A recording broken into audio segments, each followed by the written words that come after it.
Reverend Nicholas Bhengu, known as God's General, was a towering figure in the history of African Christianity. His story is one of raw passion, unwavering faith, and a radical commitment to a life transformed by God.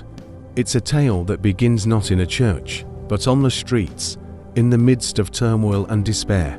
Born in 1910 in KwaZulu-Natal, South Africa, Bhengu's early life was marked by rebellion. He was a wild young man, part of a notorious gang, and known for his fierce temper and violent ways. But a divine encounter would change everything. While in a hospital bed, recovering from a near-fatal injury, he heard the voice of God. This wasn't a whisper in the wind. It was a powerful, life-altering command to leave his old life behind and serve him.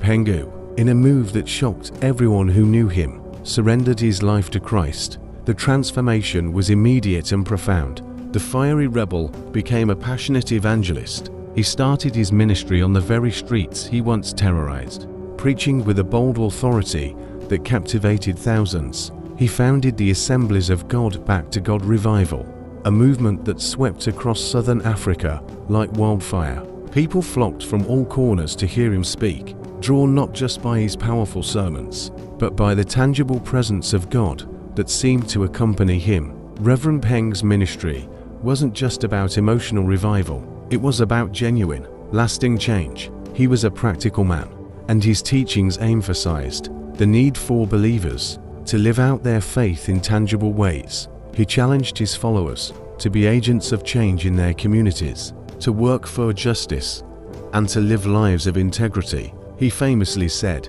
"You cannot get a man saved and leave his environment to hell." This philosophy led him to pioneer a holistic approach to ministry, where spiritual revival was intertwined with social upliftment. He was a master of mass evangelism, holding massive open-air crusades that drew crowds of over 20,000 people.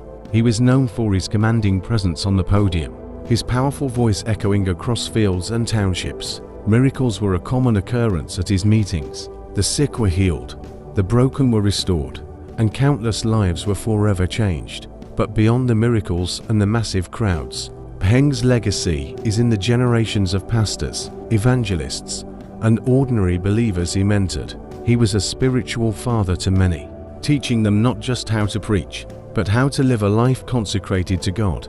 He instilled in them a deep love for the Word and an unshakable faith in the power of prayer. Reverend Bhengu's story is a testament to the fact that God can use anyone, regardless of their past. From a hardened gang leader to God's general, his life demonstrates